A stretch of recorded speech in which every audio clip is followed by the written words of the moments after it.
이름대로라는 제목으로 로마서 9장 25절부터 30절까지 함께 말씀을 나누도록 하겠습니다. 저와 여러분이 교독하겠습니다. 25절. 호세아서에 그래도 이르기를 내가 내 백성 아닌 자를 내 백성이라 사랑하지 아니한 자를 사랑한 자라 부르리라. 너희는 내 백성이 아니라 한 그 곳에서 그들이 살아계신 하나님의 아들이라 일컬음을 받으리라 함과 같으니라. 또 이사야가 이스라엘에 관하여 외치되 이스라엘의 자손들의 수가 비록 바다의 모래 같을지라도 남은 자만 구원을 받으리니 주께서 땅 위에서 그 말씀을 이루고 속히 시행하시리라 하셨느니라. 함께 읽겠습니다. 또한 이사야가 미리 말한 바 만일 만군의 주께서 우리에게 씨를 남겨두지 아니하셨다면 우리가 소돔과 같이 되고 고모라와 같으리로다 함과 같으리라. 아멘. 우리의 마음밭을 위해서 기도하겠습니다. 사랑의 아버지 하나님, 설교자가 성령님의 인도하심으로 성경을 정확하게 설교한다면 성도가 듣는 것은 설교자의 말이 아니라 하나님의 말씀이며 성도가 마음속에서 듣는 음성은 그리스도의 음성인 줄 믿습니다. 설교 듣는 일에 제일 되는 목표는 내 자아의 욕구를 만족시키는 것이 아니라 나의 관심을 하나님께 합당하게 돌려서 하나님을 보고 기뻐하여 하나님께 영광을 돌리는 것임을 고백합니다. 이제 설교를 통해 오늘 나에게 주시는 하나님의 말씀을 받을 때 내 마음이 옥토가 되게 하시고 성령님의 조명하심으로 오해 없이 겸손하게 받아 회개할 것은 회개하고 위로받을 것은 위로받고 배워할 것은 배움으로써 100배의 열매를 맺게 하소서. 예수님의 이름으로 기도합니다. 아멘. 사랑하는 성도 여러분, 오늘은 하나님께서 우리에게 주신 특별한 선물, 바로 이름에 대해서 묵상해 보고자 합니다. 이름은 단순한 호칭에 불과한 것이 아니죠. 성경을 보면 하나님께서 아브람을 아브라함으로, 야곱을 이스라엘로, 예수님의 제자 시몬을 반석을 의미하는 베드로로 바꾸셔서 그들의 정체성과 사명과 인생을 새롭게 하신 것을 알 수 있습니다. 이처럼 하나님이 주신 이름이 당사자의 삶에 지대한 영향을 끼치는 것은 아주 중요한 사실입니다. 현대 뇌과학의 발견도 이름이 우리의 심리와 행동에 얼마나 깊은 영향을 미치는지를 보여줍니다. 뇌과학 연구에 따르면 우리의 이름은 단순한 소리가 아니라 뇌의 깊은 영역을 자극하는 강력한 신호입니다. 그래서 자신의 이름을 우리가 들을 때 뇌의 전전두엽과 측두엽이 활성화됩니다. 전전두엽은 이 머리 앞에 있는 부분인데 인간의 고차원적인 인지 기능, 행동 조절에 대한 핵심적인 역할을 하고요. 측두엽은 귀 부분의 양쪽에 있는 뇌 부위인데 여러 가지 정보를 처리하면서 전전두엽과 함께 인간의 인지 및 감정적 활동에 중요한 역할을 하는 부분이죠. 이 부분이 언제 활성화된다고요? 이름을 들을 때. 하연아, 이렇게 이름을 딱 들을 때 딱 활성화하면서 딱 뇌가 더욱더 깨어나는 것이죠. 그리고 자아 인식과 정체성이 강화가 된답니다. 자기 이름을 들을 때마다, 이름이 형철아 할 때마다 이 자아 정체성과 그다음에 인식이 강화가 되죠. 또한 이름은 뇌의 보상회로, 보상해주는 회로를 자극해서 도파민을 분비시킵니다. 도파민을 분비되면 기분이 좋아지죠. 기쁨과 동기를 불러일으키죠. 예를 들어서 우리 교회는 없지만 지혜라는 이름을 가진 사람이 그 이름의 뜻대로 학문적 성취를 추구할 때 뇌는 긍정적인 피드백을 통해서 학습과 관련된 신경망을 강화합니다. 지혜라는 이름을 가진 친구가 이제 그런 지혜에 관련된 활동을 할 때 실제로 그 뇌에 있는 신경망, 신경 네트워크가 강화가 되는 거죠. 반대로 이름이 부정적인 맥락에서 불리면, 예를 들어서 선생님 떠든 사람이라도 누구 밑에 적어놓잖아요. 누구 이렇게 야 이번에 누가 이런 잘못했어 하면서 그 이름을 말할 때 그때 이 편도체가 활성화됩니다. 이 편도체는 측두엽에 위치한 작은 아몬드 모양의 구조로서 감정, 강렬한 감정 반응을 관장하는 핵심적인 역할을 하는데요. 거기가 활성화되어서 스트레스 호르몬인 코르티솔이 분비가 될 수 있다고 합니다. 이는 이름이 단순한 단어가 아니라 우리의 감정과 생리적 반응을 조율하는 유의미한 자극 신호임을 보여주는 것이죠. 심지어 이름은 지속적으로 그 이름이 불려지고 들릴 때마다 뇌에 강력한 영향을 끼치는데요. 우리 뇌에는 신경 가소성이라는 그런 특성이 있습니다. 그래서 경험이나 학습 또 때로는 손상에 따라서 구조가 변합니다. 신경 네트워크가 뉴런과 시냅스의 연결이 새롭게 형성되거나 기존 연결이 끊어지거나 약화되거나 해서 뇌가 스스로 재구성되면서 이렇게 좀 변화되는 것이죠. 기억을 형성하고 그 손상을 회복하는데 핵심적인 역할을 하는 메커니즘인데요. 이름을 들을 때마다 이 신경가속성 효과가 일어나서 예를 들어서 지혜라는 이름을 계속 듣잖아요. 그러면 실제로 똑똑해집니다. 조금씩 학습과 문제 해결에 관한 전전두엽의 활동을 자극하여 장기적으로 지적 활동을 강화할 수가 있습니다. 예를 들어서 우리 애들 중에 지후가 있죠. 지후가 뜻이 뭐냐면 지혜가 두터운 사람. 두터울 맞죠? 그렇게 제가 알고 있습니다. 그 지후란 이름을 뜻을 알고 계속 듣잖아요. 그럼 실제로 지적 활동 능력이 강화된다고 합니다. 이름이 얼마나 중요합니까? 대충 지으면 안 되는 거겠죠. 연구에 따르면 사람들은 자기 이름과 관련된 직업이나 삶의 경로를 무의식적으로 선호한다고 하는데 이것을 암묵적 자아 선호 효과라고 그래요. 실제로 2002년에 한 연구에 따르면 이름이 직업과 의문적으로 소리가 유사한 사람들이 해당 직업을 선택할 가능성이 약간 높다고 합니다. 예를 들어서 데니스라는 이름을 가진 사람은 덴티스트가 될 가능성이 좀 더 높다고 해요. D가 똑같죠. 그다음에 로라라는 이름을 가진 사람은 로이어, 변호사 할 확률이 조금 더 높다고 합니다. 제 이름은 뭡니까? 이삭인데 이삭의 뜻은 뭐냐면 웃음이에요. 웃음. 그 제가 이 이름으로 50년은 살아온 결과가 제 얼굴에 나타나죠. 웃는 상입니다. 맞습니까? 아마도 이것은 제 이름의 영향일 가능성이 매우 크죠. 이삭은 또한 성격적인 맥락에서는 오랫동안 기도한 기도 응답의 열매입니다. 25년 기도했는데 하나님이 안겨주신 아들이잖아요. 그래서 저도 살아오면서 좀 그런 경험들이 있었어요. 사람들이 오랫동안 기도하고 기다려온 기도 응답으로서 제가 어떤 분들한테 받아들여지는 그런 경험을 상당히 많이 했습니다. 여러분에게도 제가 좀 그런 의미가 된다면 참 감사하겠습니다. 제가 옛날에 청년 때 1년 정도 있었던 UBF라는 선교단체에서도 그때가 상당히 이제 오래 전이죠. 거의 30년 전인데 이미 이름의 효과를 잘 활용했습니다.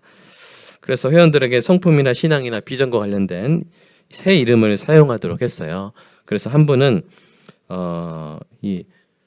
본인의 이름 간사님이었는데 충성이라고 자기 이름을 지었습니다. 가지고 그 이름이 불릴 때마다 더 충성스러운 하나님의 사람이 되겠다고 하셨고, 한 분은 또 이 절대 신앙을 갖고 싶다고 해서 그분은 윤절대 간사님 이렇게 했고요. 또 한 분은 온유 해서 그분은 그 온유 간사님 할 때마다 사람이 강팍해지기가 상당히 힘들잖아요.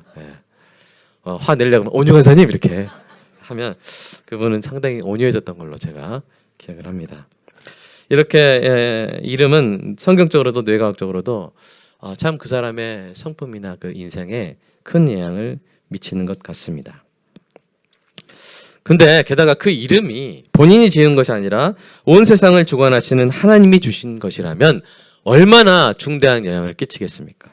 더 나아가 우리에게 이름을 주신 분이 그 이름에 담긴 축복과 약속을 신실하게 지키시는 여호와 하나님이시라면 그 중요성은 어느 누구도 충분히 설명할 수 없을 것입니다. 오늘은 이런 이름의 영향력, 의미, 무게를 묵상하면서 오늘 본문을 살펴보겠습니다. 오늘 말씀을 통해 하나님이 여러분에게 주신 이름을 알아보고 그 이름에 담긴 축복과 약속을 여러분의 것으로 삼아 그 이름의 선한 영향력이 여러분의 삶에 계속 축적되는 은혜가 있기를 축복합니다. 지금 박근옥 지사님 표정이 제일 밝아요. 왜냐하면 남편 이름이 낙원이거든요. 그래서 맞습니다. 그래서 내가 낙원에 사는군요. 아마 그런 은혜 벌써 간증이 얼굴에서 보입니다. 자, 오늘 두 번째, 그러면 오늘 본문을 살펴보겠는데요. 오늘 본문에서 사도 바울은 두 선지자의 글을 인용하고 있습니다. 그 글 속에서 하나님이 우리에게 주신 이름들이 나오는데요. 그 두 선지자는 누구입니까? 하나는 호세아, 하나는 이사야입니다. 먼저 호세아서를 인용한 부분을 이해하기 위해서 호세아서의 이야기를 살펴보도록 하겠습니다. 호세아는 장차 자신에게 정절을 지키지 않을 여인과 혼인하라는 하나님의 말씀을 듣습니다.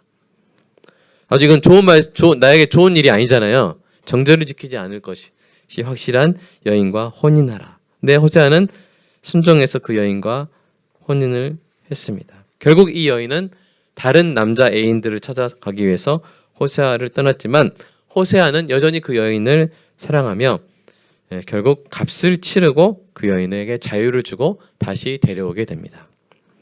그 여인의 이름이 뭐예요? 바로 고멜이죠. 고멜은 하나님을 배신하고 떠난 이스라엘의 패역한 모습을 상징합니다. 자, 이 고멜이 호세아를 떠나기 전에 낳은 아들들이 있었어요. 셋이나 낳았는데 하나님께서 이 아들들에게 이름을 붙여주십니다. 자, 첫 아이는 아들이었어요. 그의 이름은 이스르엘이었습니다.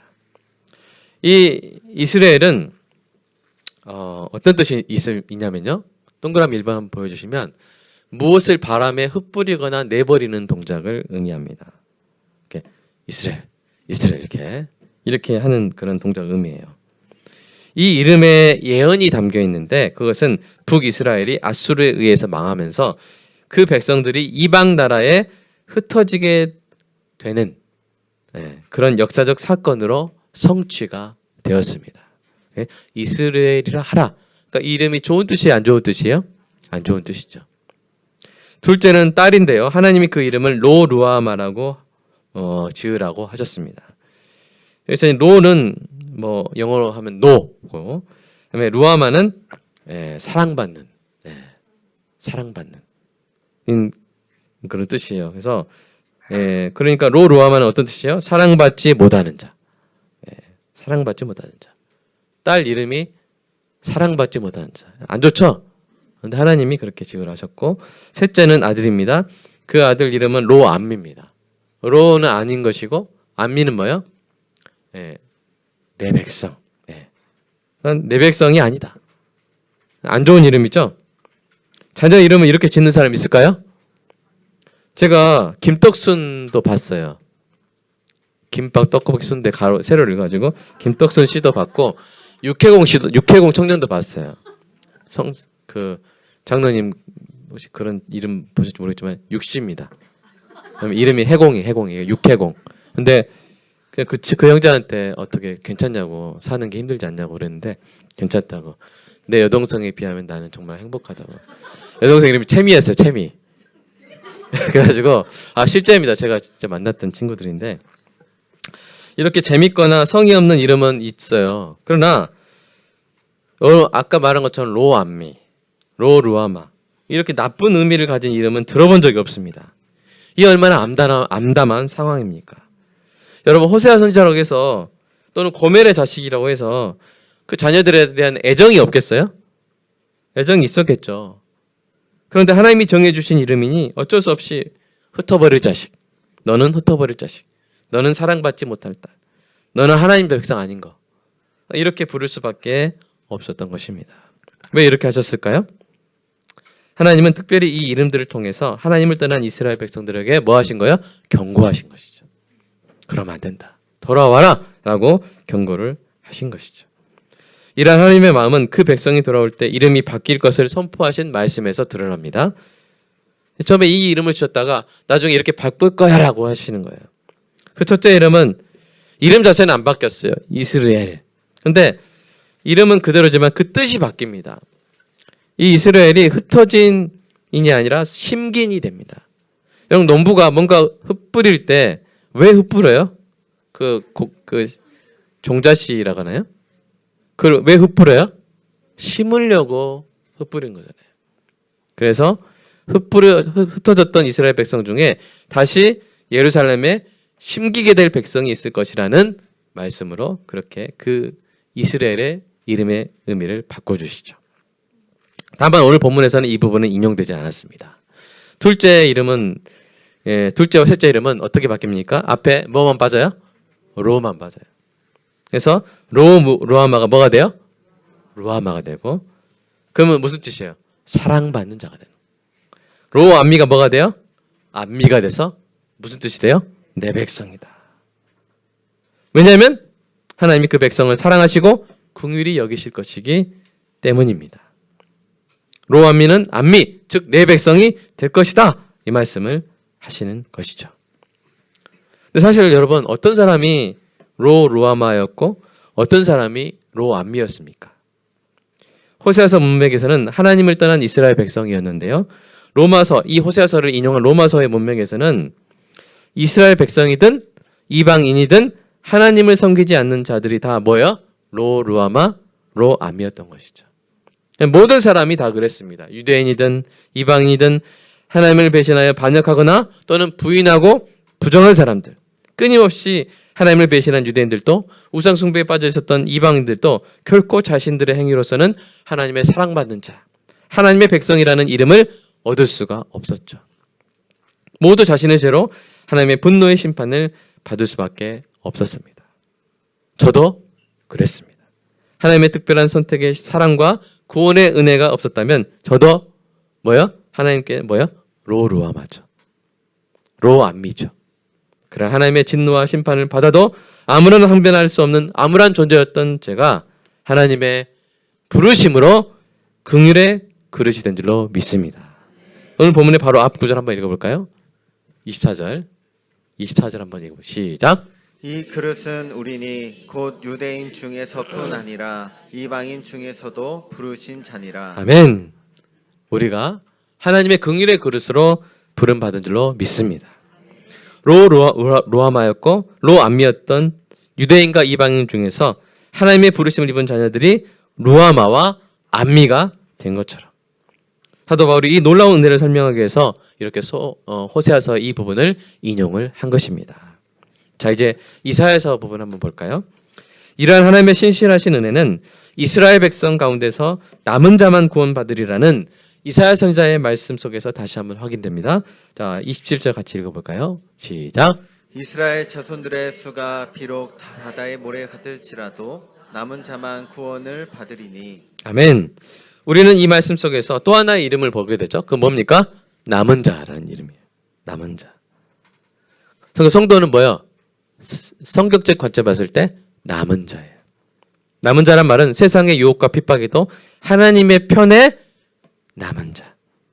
그렇게 남을 수 있도록 하나님께서 택하여 은혜해 주신 자를 의미합니다.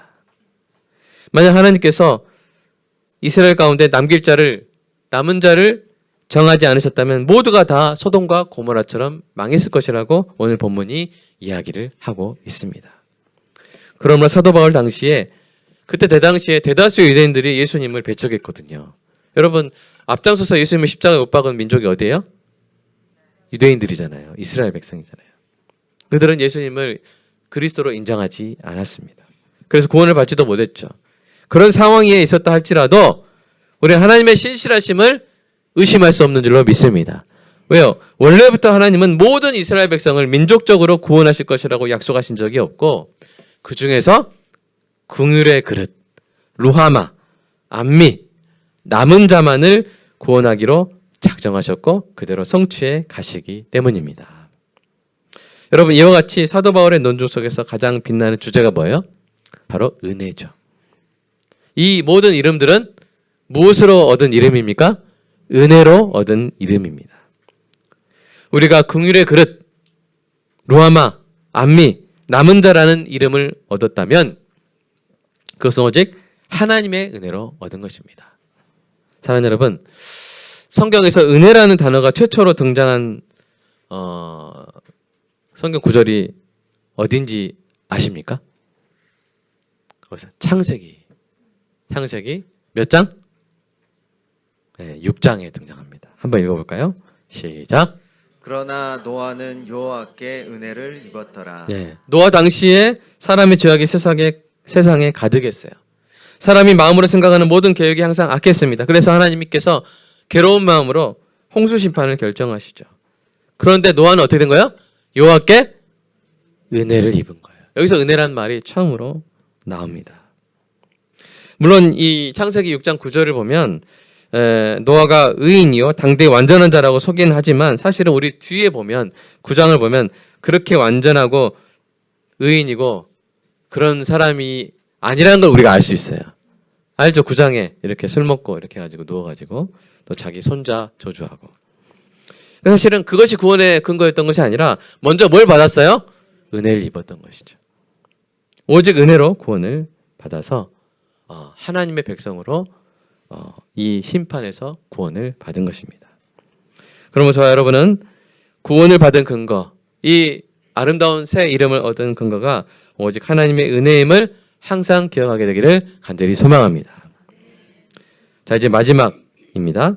그렇게 은혜로 얻은 이름에 놀라운 능력이 있는 거예요. 여러분이 긍휼의 그릇입니까? 그렇다면 여러분은 하나님의 구원의 영광을 세상에 나타내게 될 것입니다. 여러분이 루하마입니까? 하마만 듣지 마시고 루하마입니까? 그렇다면 여러분은 하나님의 사랑받은 자의 삶을 살게 될 줄로 믿습니다.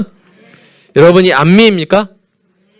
그렇다면 여러분은 하나님의 백성으로서 왕 대신 하나님의 선하심을 맛보아 알게 될 것입니다. 여러분이 남은 자입니까? 그렇다면 이 세상에서 어떤 재난과 심판이 닥쳐도 노아처럼 구원을 받게 될 것입니다. 그뿐 아니죠. 긍휼의 그릇, 루하마, 안미, 남은 자와 같은 이름은 우리 모두가 받은 이름입니다. 이러한 이름들에 더하여 하나님 우리 각자에게 주신 각자의 이름이 있습니다. 예를 들어서 예수님이 한 제자를 보셨을 때 이렇게 말씀하셨어요. 같이 읽어볼까요? 시작. 예수께서 보시고 이르시되 내가 요한의 아들 시몬이니 장차 게바라 하리라 하시니라.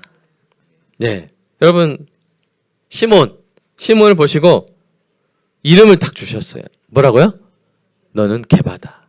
우리말로 한보다 너는 반석이다. 너는 반석이다. 예수님이 그에게 주신 이름, 예수님은 그가 교회의 반석과 같은 역할을 하게 될 것이라는 축복과 예언을 담아서 게바라는 이름을 주신 것입니다. 그래서 예수님이 십자가에 달리시기 위해 잡혀가실 때 사실은 그때 베드로가 반석처럼 굳건했습니까? 심하게 흔들렸습니까? 어떻게 보면 갈대라고 해야 될 것 같아요. 너는 갈대다. 근데 그게 아니라 게바라가 하셨죠. 그래서 심하게 흔들려서 예수님을 3번이나 부인했죠.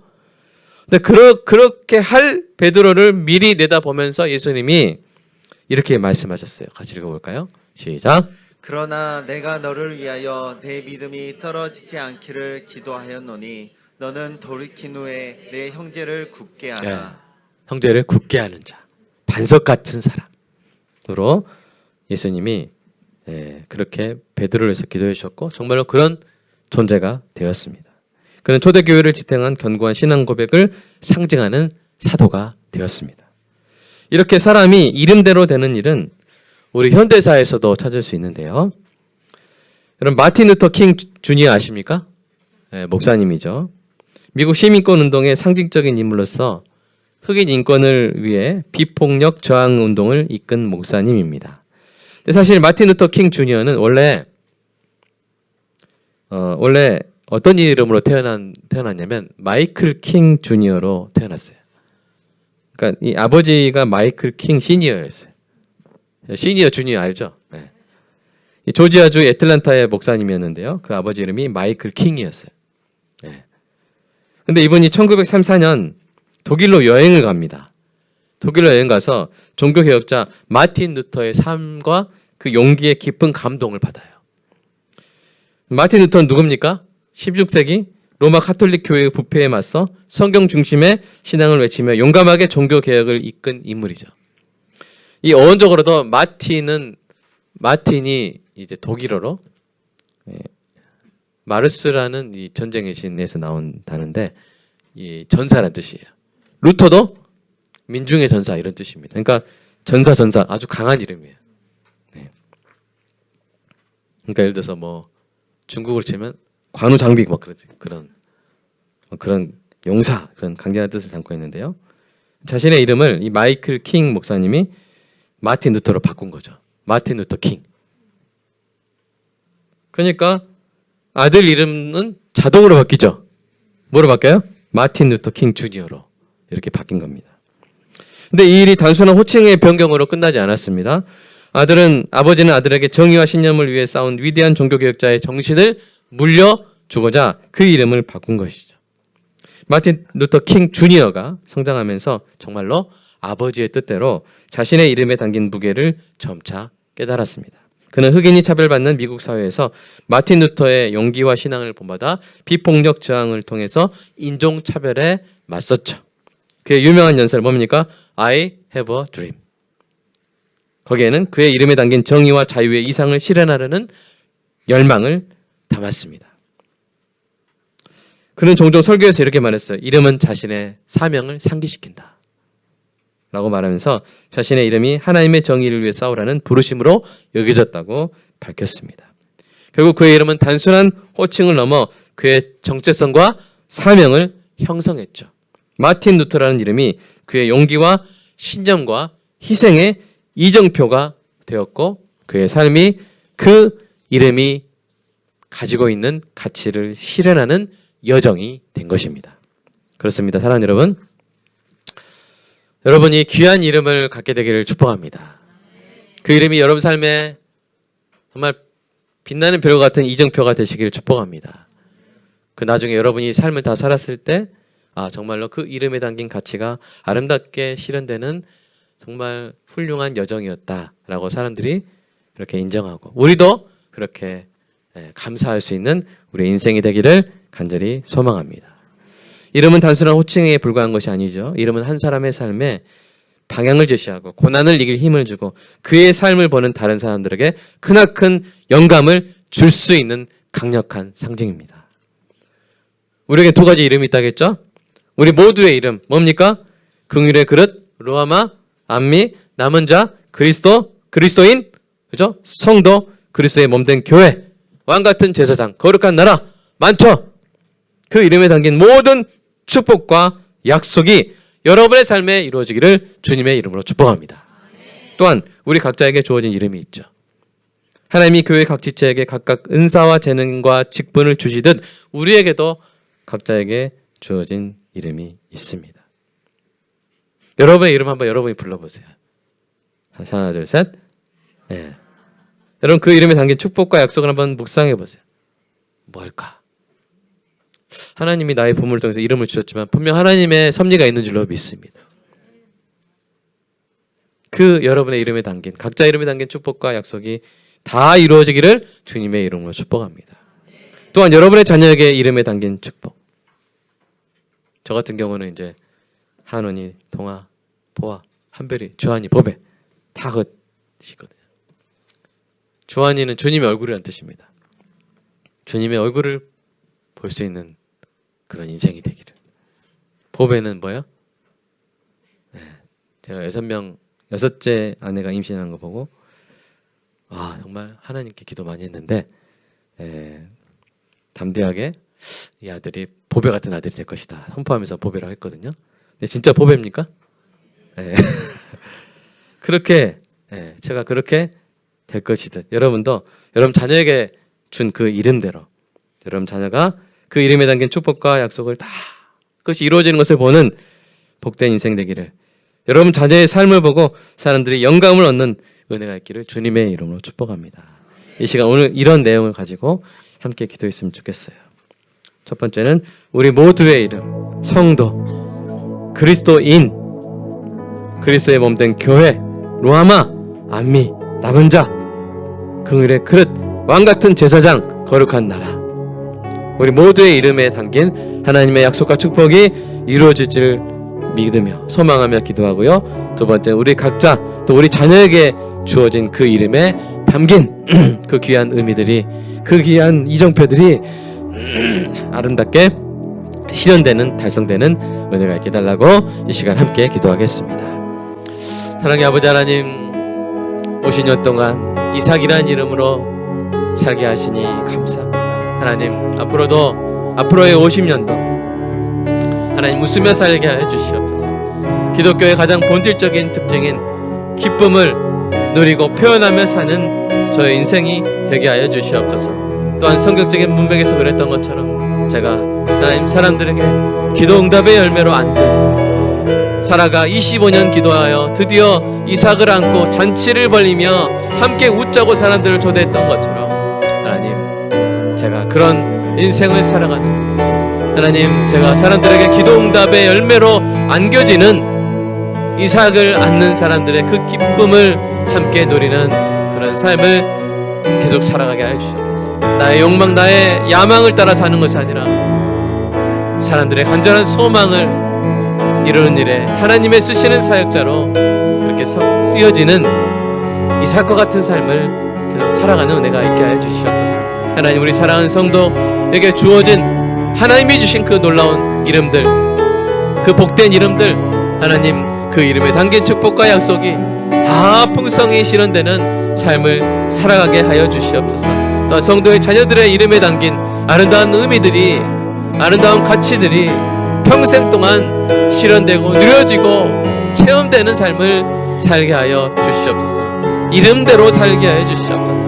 아름다운 이름대로, 축복의 이름대로 하나님이 주신 신실하신 약속을 지키시는 그 하나님이 주신 그 약속이 담긴 이름대로 살아가는 우리 모두가 되게 하여 주시옵소서. 주님, 어찌 보면 그리스도인이라는 이름 자체의 무게만으로도 참 우리는 너무나 감사하면서 하나님 그 가운데 우리가 살아내야 할 또 실현해 나가야 될 가치가 무궁무진함을 돌아보게 됩니다. 하나님, 다른 것에 의해 우리의 정체성을 하나님 세우는 것이 아니라 하나님 주신 그 이름 위에 우리의 정체성, 우리의 사명, 우리의 삶의 방향을 다시 한번 다잡게 하여 주시고 하나님 우리에게 주신 각자의 이름에 담긴 그 축복과 그 약속, 그 아름다운 가치들이 우리의 삶으로 살아내지는 실현되는 은혜가 있게 하여 주시옵소서. 주님 감사합니다.